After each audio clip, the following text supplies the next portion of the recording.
like there's a gong, or you feel like a pressure in your head. That's now some people just call that Kundalini activation, but what's actually happening is that sometimes spontaneously, even during the day, your pineal gland just kicks up. It's like a car engine, and it suddenly gets going, and you feel this sort of explosive energy shooting up into your head. This is actually this mechanism, this machinery of electromagnetic charge, zooming around, doing all these different things to shield off the water inside to give you access. So if that ever happens, if you get that tone in your ears, just try to tune into the meditative state and get really clear and figure out what's the message of that moment. A lot of times it'll be that whatever happened right before you get the tone is something really important for your spiritual evolution. So you want also seem like an excruciating headache? It can. Headaches can happen, but that's when there's a blockage.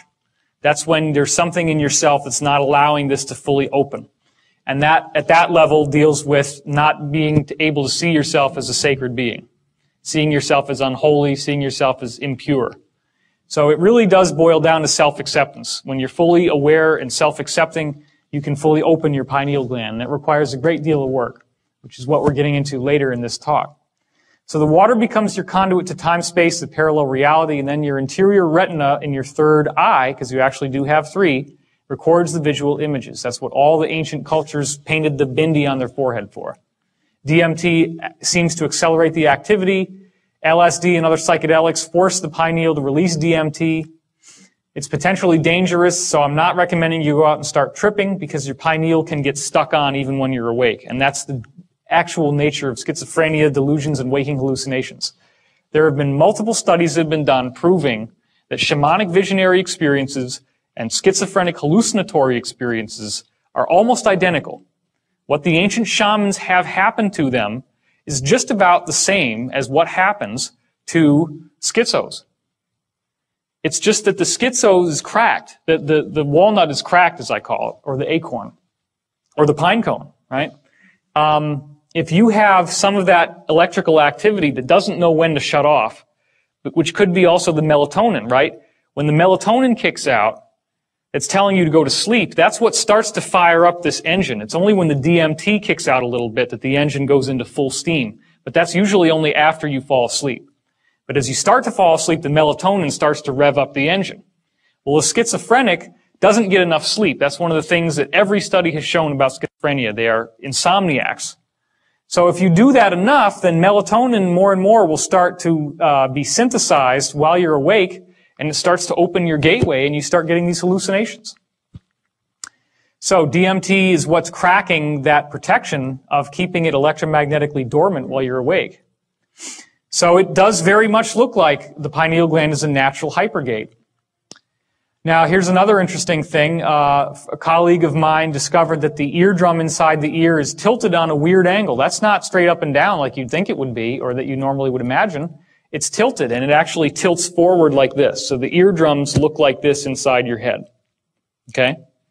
What he found was that he could build microphones that had this orientation, like where they are in your head, and he gets a three-dimensional recording. So if I were to take one of these mics and put it here in the room, and then somebody ran over through the back screaming, and then we take his speakers, because he built holographic speakers, and you pop the speakers right there in the same exact room, and you press play on the tape recording, you're going to hear that person running behind the room as if they were there.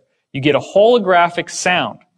Now, it makes sense, right? If light can be holographic, light is a vibration, why couldn't you do exactly the same thing with sound? This is how it's done. It's done by reverse engineering the way your ears already work, because the human ear has a better three-dimensional tracking system than any other creature. The only creature that even comes close is the owl, which obviously for the hunting purposes. So we have a very unique hyperdimensional mechanism, and he actually also found that these lobes of the inner ear here are corresponding in the geometric angles to the Great Pyramid, the angles and slope of the Great Pyramid. So this is what happens. They're coplanar with a tetrahedron inside your head, the point of which comes out through the third eye center. And of course, the third eye is at the geometric center of this. So when you're going into the pineal gland, when you're falling asleep, you're going to lie down, you're going to tilt your head like this, Which way is the tetrahedron pointing now? Which way is the triangle going to be? Like this, right? And your eye is in the center. So doesn't that look a lot like this? So this is the secret, okay? There is a secret that has been kept right in front of our eyes. Nobody understands it. And again, as I said yesterday, I'm actually releasing this information for the first time. No one has ever made this public before. This is from deep in the Black Ops stuff. And I only was able to put the whole thing together from 7 different witness testimonies that all correlated independently of each other. That's how I found out that it's from the pineal gland. I'm not sure that they would want anybody to know this. So I am taking a risk at revealing this, but that's why I did it publicly first. Because this is what's happening. This is why this matters, okay? Could we reverse engineer the pineal gland? We have a basic system here. We have water that flips inside out. This allows you to see over into this other realm that we already know exists because we can prove in quantum physics that a particle turns into a wave and the wave is spaced out in time. Or has it already been done? Has it already been done? In fact, we have to ask ourselves, what are the needs? We need a barrel-shaped or pine cone-shaped container holding water, and it would have to be a special water. Then you have to have an electromagnetic shielding capability. Like I was saying, you got to have this system that can do all this kind of stuff inside in order to shield it off from space-time. You have to be able to fine-tune the fields because, as it turns out, how these little vibrations run has everything to do with where it goes.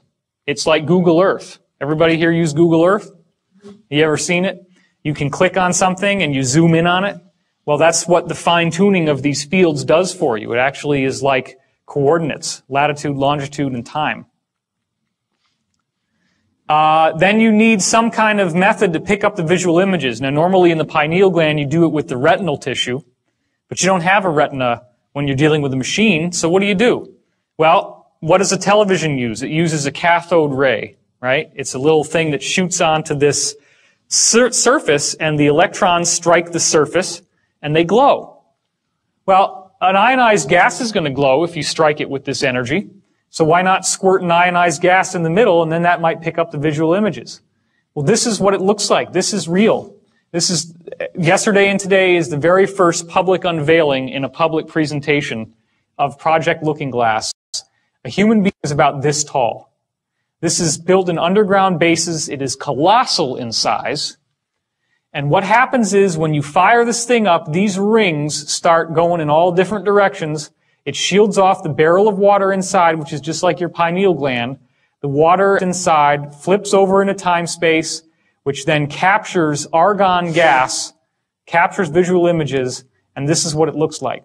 It becomes huge, glowing, all the way out to these posts, which are used as stabilizers for the energy field. Now, it doesn't start out with an image of the Earth. That's just there as a placeholder, although you could see the whole Earth like that if you wanted to. That's not usually what happens. Well, contact, right? We have been given the technology right in front of our faces in the movies. They just don't tell you what it's for. 13 ghosts. In what? I think it's called 13 ghosts. 13 Ghosts? Well, thank you. I'll have to check that one out.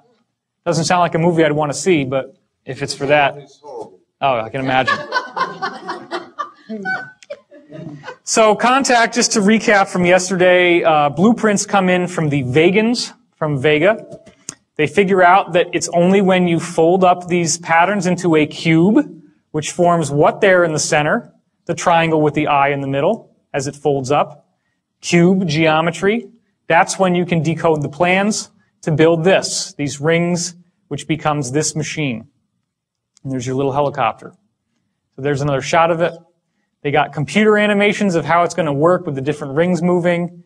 This actually looks like the fisheye lens distortion effect that happens around the looking glass when you power it on. There's a gantry crane up at the top, and the little guy is dropped down and goes inside. That's like your barrel inside the mechanism there. And this is where all the action happens. This is where the Stargate opens, the wormhole into the higher realms. In this frame, we're seeing how the whole thing collapsed and fell apart. So, of course, you want to take a ride. You know, the new the new formation of the one after the old one breaks.